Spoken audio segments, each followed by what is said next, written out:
nawe waba umutagatifu. Erega nicyo wahamagariwe. Niki twakwigira ku batubanjirije? Ibuka igihe ubatizwa.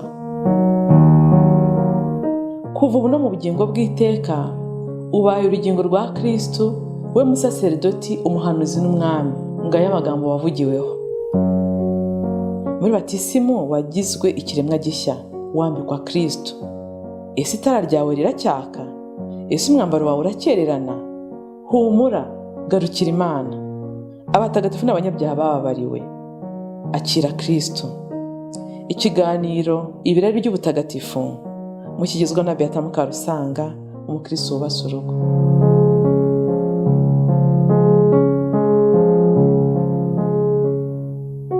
Bavandimwe mukuri iki kiganiro ibirari by'ubutagatifu Kristo Yezu akozwe. Nk'uko nayo basezeranyije, uyu munsi nabazaniye umutumirwa bwa mbere muri iki kiganiro. Nagira ngo abanze abibwire. Murakoze no kuntumira muri iki kiganiro cy'ibirari by'ubutagatifu. Nitwa Ndengeye Aloys, nkaba mpagarariye umuryango Human Life International hano mu Rwanda. Ni umuryango wa Gisiyo Gatolika ushinzwe ibikorwa bya pro-life, ibikorwa byo kurengera ubuzima kuva umwana agisamwa kugeza urupfu rwa kamere. Akaba rero ari umuryango wigisha kurengera ubuzima bw'umwana kuva yasamwa kugeza ku rupfu rwa kamere. Ubwo rero nukuvuga ko atari umwana gusa, ahubwo ni umuntu kuva yavuka kugeza yisaziye cyangwa se apfuye. Yego, urakoze cyane Ndengeye Aloys.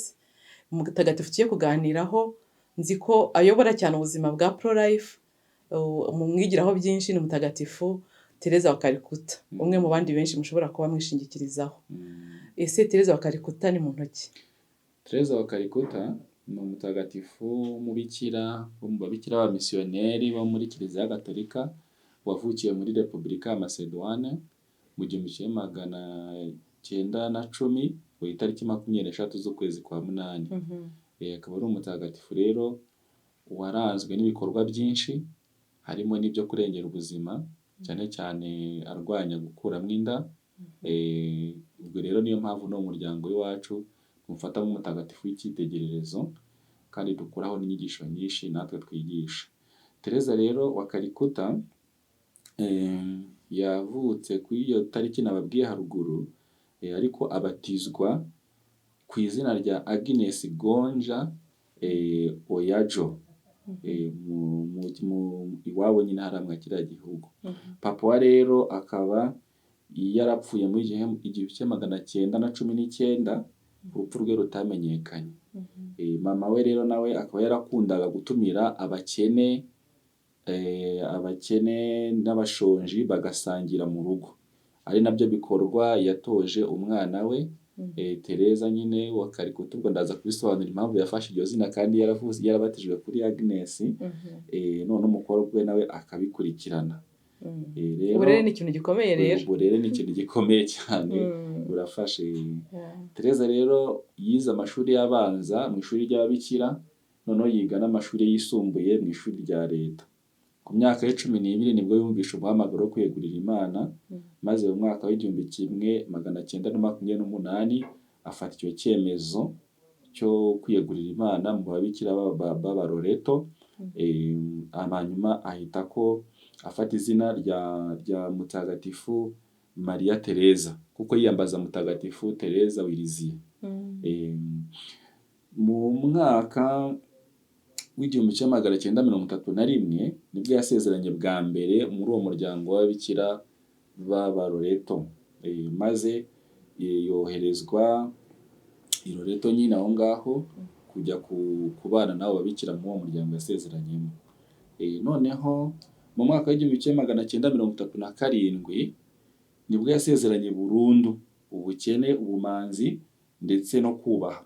Ahita ahabwa izina rya Mama Tereza, kuko n'undi ari we yafatagaho nk'umutagatifu w'icyitegererezo, yari yiragije. Rero mu mwaka wa 1946 ubwo Tereza ari mu nzira, ari muri gari ya moshi yerekeza ku musozi wa Himalaya, nibwo Yezu Kristo yamubonekeye amusaba kujya kwigisha kwita ku bakene n'abarwayi n'abashonji bo mu mujyi wa Kalikuta. Ari nabwo nyine yafataga icyemezo cyo kwerekeza aho ngaho mu mujyi wa Kalikuta, ariko mu mwaka wa 1948 nibwo umuryango yabagamo w'ababikira b'Abaroreto bamuhaye uruhushya rwo kujya i Kalikuta kwita kuri abo barwayi, abakene, abaciye bugufi bose, kuko ari wo muhamagaro. Urumva yari yarabikuranye, yarabitojwe na mama we, ajya no mu babikira afite uwo muhamagaro, aza no gusaba uruhushya, ariko nyuma y'uko Yezu Kristo amubonekeye kugira amwohereza i Kalikuta kugira ngo ajye kwita kwa abo barwayi, abakene, abatagira kivurira. Ubwo akimara guhabwa uruhushya n'umuryango we yabagamo, yahise afata icyo twita amahugurwa y'amezi 6 mu bijyanye n'ubuganga. Arangije rero ahita yerekeza aho ngaho i Kalikuta, arangije ahashinga ishuri ry'ubuntu byo kwita ku batagira kivurira, abafite indwara zidakira, baba bari abafite indwara zidakira baba bategereje urupfu. Yahise rero ahashinga ishuri ry'ubuntu kugira ngo abafashe. Ni ishuri ry'ubuntu n'ubumuntu. Iyo wumvise ukuntu ibintu ashyira imbere cyane ari byibanze mu buzima byo, avuga ati isi ikeneye urukundo, umuntu wese akeneye urukundo kugira ngo abeho. Ati umuti wa mbere umuntu akeneye ni urukundo.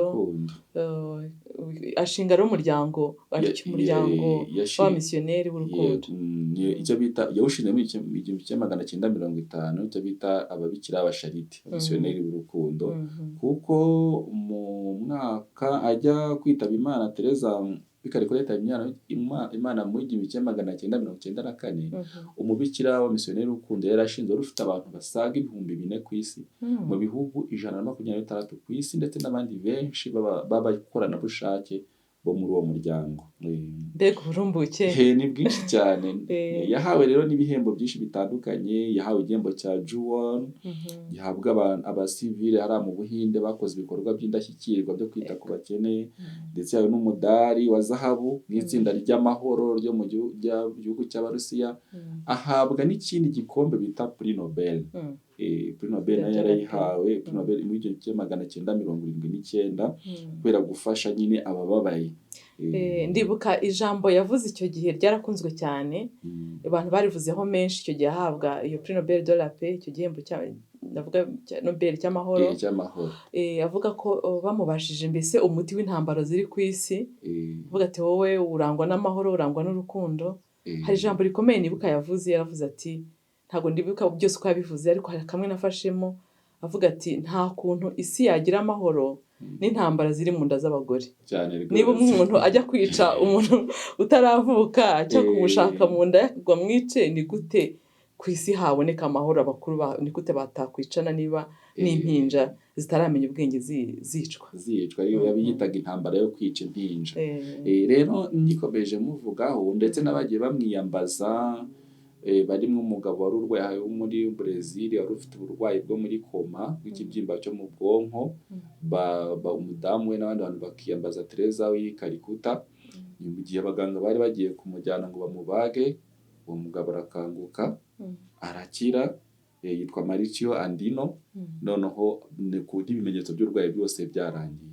Ibyo rero Kiliziya yagiye iheraho maze imugira umutagatifu ku itariki 9 z'ukwezi kwa 9 mwaka wa 2016 na Papa Francisco, imbere y'imbaga y'abakirisitu kuri Kiliziya ya Mutagatifu Saint Pierre i Roma hariya i Vatican. Rero akaba ari umutagatifu twiyambaza muri Kiliziya yacu, twiyambaza tariki 5 z'ukwezi kwa 9 buri mwaka. Duherutse kumwiyambaza vuba. Yego. Urakoze cyane. Nakwibaza ntese ubuzima bwa Tereza w'i Kalikuta turabukeneye cyane, niki twamwigiraho muri isi ya none?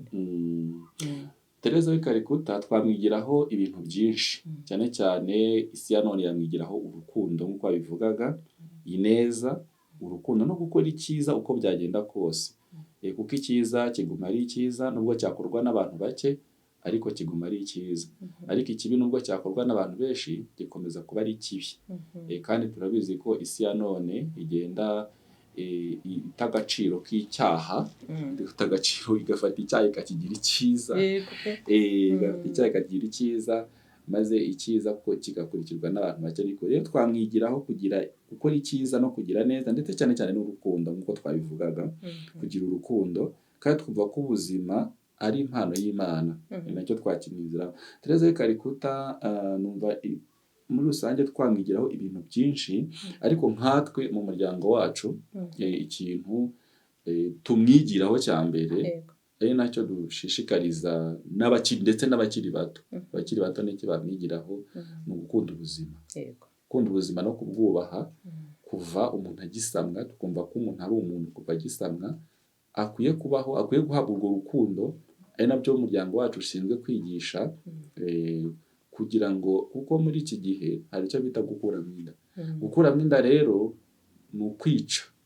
Ni ukwica, aranabivugaho Tereza de Kalikuta afite ukuntu abivugaho, wenda ndaza kujya no kubivugaho, ariko twamwigiraho gukunda ubuzima, urukundo, gukora icyiza no gukora neza. Ndibuka kandi kanigeze kuvuga ati niba ushaka gukunda ko utazawaherera genda utangirire iwawe mu muryango. Nako yarakavuze, yavuze ko urukundo ruhera mu muryango. Yavuze ko isi itabona urukundo rudahereye mu muryango, kuko ari nabyo binagaragara. Kuko sosiyete, iyo tuvuze sosiyete ntago ari sosiyete, ntago ari ishyirahamwe, n'umuryango. Umuryango niyo ngingo n'ipfundo ry'intangiriro ya byose, cyane cyane urukundo rutari mu miryango. Yavuze ko Tereza de Kalikuta yavuze ko urukundo n'intambara bihera mu miryango. Izi ntambara nyinshi tubona kenshi zihera mu muryango. Nimba ushaka guhindura isi ngo ibe nziza, kuko yabivuze, nabyo tumwigiraho, duhere mu miryango. Umuryango wacu, imiryango tubamo, maze twanahindura n'igihugu cyose, tugahindura na sosiyete yose, tukayibamo urukundo, kubera ko twahereye iwacu mu muryango, iwacu nyirizina. Ariko nabwo no guhera mu muryango, n'umuntu wakiheraho ku giti cye. Nicyo nari kukubaza, nese ubundi watangira guhera mu muryango. Hangira ngo hari dukwiye kubanza tukamenya agaciro nyako ko kwikunda. Ese twikunda gute? Ese twifuza ibyiza byatuha ubuzima bw'iteka. Ntekereza ko kwikunda nyabwo ari ukwikunda ku buryo uroho yawe wayirokora. Hanyuma washaka kurokora roho yawe, ukamenya no kurokora roho zawe washinzwe mu muryango wawe, ukabakunda urukundo rushyitse.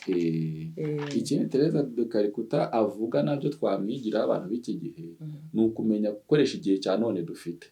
Avuga ko ejo hashize hararangiye, ejo hazaza ntabwo hari mu biganza byacu, ahubwo igihe dufite ni none. Igihe nyacyo ni none kandi none ahangaha.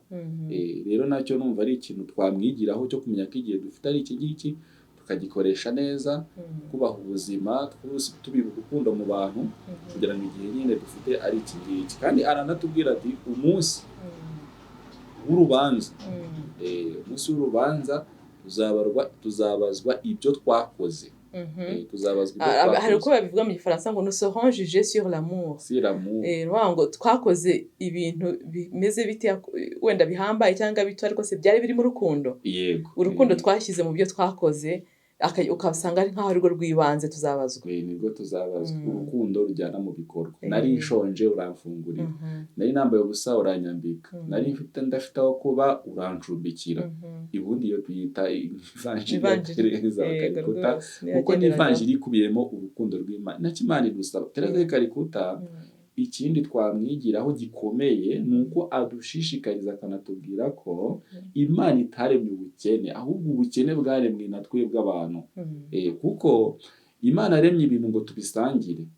Nimba umuntu apfuye azize inzara, azize kubura aho kuba, azize kutagira icyo yambara, mu by'ukuri ni njye nawe twabuze kumufasha kugira ngo uwo muntu abeho. Kuko iyo tumufungurira atazize inzara, yari gukomeza akabaho. Icyo rero Tereza de Kalikuta nicyo twakimwigiraho, cyo gusangira muri duke dufite. Atubwira ko muri duke dufite tudukora, ntabwo ari ibintu bihambaye nk'uko abitwigisha. Aratubwira ati utuntu dutoya dukora, tudukoranye urukundo ruhambaye, byahindura isi ya none, twihereyeho umuryango no ku bantu muri rusange. Twamwigiraho ibintu byinshi cyane, tuzakomeza dusome n'ubuzima bwe. Ndagushimiye cyane. Ariko ntarasoza gato, hari n'ikindi Tereza de Kalikuta avuga kandi gikomeye. Twavuze ku bijyanye, yavuzeho avuga ku bijyanye no gukuramo inda. Yavuze ko gukuramo inda ari ubwicanyi bubiri. Icya mbere yavuze ko ari ukwica umubiri w'umwana, ndetse ukanica umutimanama wa nyina. Yavuze ko ikintu gikomeye kw'iyi ngingo ari nacyo twebwe iwacu twigisha tutabura no kuvugaho. Yavuze ko iyo ari intambara yo kurwanya abana. Yavuga ati umubyeyi ntago yagira gukunda atabanje gukunda umwana we. Kandi yavuze ko ahantu hose harimo gukuramo inda nta rukundo ruba ruhari. Kwica umwana ku nyungu zawe, ku nyungu z'umubyeyi cyangwa se ku nyungu ze n'izindi nyungu ze bwite, ntabwo aba yagize urukundo rwo gukunda uwo mwana. Rero gukuramo inda ni ukwica uburyo bubiri, ni ukwica ubuzima bw'uwo mwana ndetse no kwica umutimanama w'umubyeyi. Kandi bigira n'ingaruka nyinshi nk'uko tubyihisha. Ingaruka ya mbere nyine ni ukubura rwa rukundo rwawe, rwa rukundo rw'Imana. Nta rukundo rero ruba rurimo. Rero ni nawe mutagatifu twiyambaza cyane cyane, cyangwa se w'icyitegererezo mu bijyanye no kurengera ubuzima. Aranadusabira cyane kandi avuga ko n'isengesho ari ingenzi cyane. Rero Tereza hari igihe ushaka kumwibeshyaho ukagira ngo bavuga ko ahora mu mirimo yo gutabara abababaye, ariko we avuga ko umwanya munini wari wisengesha, ibikorwa bikaza bikurikira isengesho. Igihe kinini yakimaraga imbere y'isakramento bitagatifu, hanyuma akabona imbaraga zimujyana muri ibyo bikorwa by'urukundo. Ubwo rero mu kubwira abadukurikiye muri iki kiganiro, ni ukuvuga ko kwiga gukunda ubuzima, tugasenga, tukarengera ubuzima, tukumva ko gukuramo inda ari ibintu bibi cyane byangiza ubuzima bw'umubyeyi n'ubw'umwana, kuko ahari gukuramo inda nta mahoro aba ahari, akaba ari intambara yo kwica ubuzima bw'umwana. Kandi twese ariho twaba twaraturutse, kuko umuntu aba umuntu mu gihe habayeho gusamwa, mu gihe intangangore n'intangabo bihuye ku bushake bw'Imana. Ntawe uzi igihe bibera, nta n'uzi isegonda, nta na siyanse n'imwe irabigaragaza. Kuko niyo ugiye kwa muganga utwite nk'inda y'icyumweru cyangwa ibyumweru bibiri, ntabwo barabwira ati tegereza uzagaruke tugupime turebe. Ni ukuvuga ngo bashobora kuyibona mu minsi 15, ariko mu by'ukuri ngo Imana yonyine niyo ibizi ngo umuntu yabayeho. Rero umwana w'umuntu ntabwo afite uburenganzira bwo kwica uwo muziranenge, nk'uko Tereza wa Kalikuta abivuga ati ahari ubwicanyi bw'abana bo mu nda, gukuramo inda, nta mahoro, nta n'urukundo, nta n'ikiza kiba gihari. Wenda hari umuntu aba areba kino kiganiro byaramubayeho ko akuramo inda, wenda kubera ibibazo bikomeye yanyuzemo, akumva agize ubwoba mu buzima, akavuga ati ese ubu nabishobora? Ese uyu mwana ngiye kubyara kandi ari umwana nanjye nkiri mutoya, nta bushobozi mfite bwo kumurera, cyangwa se natewe inda n'umuntu ntashakaga, wenda nafashwe ku ngufu, n'ibindi. Umuntu ureba kino kiganiro wenda abagize ibyago byo gukuramo inda, cyangwa se yarafashije umuntu gukuramo inda yibwira ko ari bwo buryo afite bwo kumukunda, nicyo wamubwira? Hari ikiganiro ugeze utanga kivuga ngo umuntu wese yaba umutagatifu, ngo nawe waba umutagatifu. Kuko nibyo nutureba, ahubwo nutureba yumva byaramubaye, yumve ko yaba umutagatifu. Nta cyaha na kimwe Nyagasani atababarira. Tereza wa Kalikuta arahita asubiza icyo kibazo avuga ngo Imana idusaba kugerageza gusa. Gerageza usabe imbabazi z'Imana zihoraho kandi zizahoraho iteka ryose. Tera intambwe ugana Imana ikubabarire mu isakramento rya penetensiya, kwiyunga n'Imana, ugasaba imbabazi icyo cyaha cyabayeho igihe cyose umuntu agihumeka. Mu by'ukuri rero impuhwe z'Imana ziradutegereje kandi ntabwo ziheza n'umwe. Ntekereza ko icyo wari uvuze ni uko hagomba intambwe y'ushaka guhinduka, ubundi Nyagasani akamusesekaho impuhwe ze, akamusukaho impuhwe ze, akamugarura mube. Ngira ngo n'umurongo ubitubwira muri Bibiliya ku buryo Nyagasani ababarira nabo isi yose yacira urubanza. Ndibuka nyine wa mugore warafashwe asambana, hanyuma abafarisayi bakamushyira Yezu bati wowe uramuvugaho iki? Ngira ngo tubisanga mu ivanjiri ya Yohana umutwe wa 8 kuva ku 3 kugeza ku 8 hose. Ngira ngo hasoza Yezu amaze se mugore nta n'umwe wagucira urubanza muri babandi, ati nanjye ndakubabarira, genda uherukira gucumura. Ngira ngo rero icyo Nyagasani dushakaho ni ugufata icyemezo. Nk'ikibazo warumbajije ati nk'uwakuyemo inda cyangwa wafashe undi kuyivanamo wakurikiye iki kiganiro, ese ntabwo yakwicira urubanza cyangwa ko ayishyiriweho iherezo? Oya, impuhwe z'Imana zirahari, ariko nyine genda urorere kongera gukora ibyo byaha. Urekera gukuramo inda, urekera gufasha gukuramo inda, ahubwo nubona n'ugiye kuyikuramo umufashe ntayivanemo, wa mwana abeho ku bwawe, kuko Imana iri muri we, ko Imana ikora muri twebwe abantu. Ni twebwe turi abafatanyabikorwa n'Imana mu kurinda ubuzima no kuburengera, kuko n'ubundi nk'umugabo n'umugore ni abafatanyabikorwa b'Imana mu mugambi Imana wo kurema. Twavuga byinshi kuko ndagushimiye.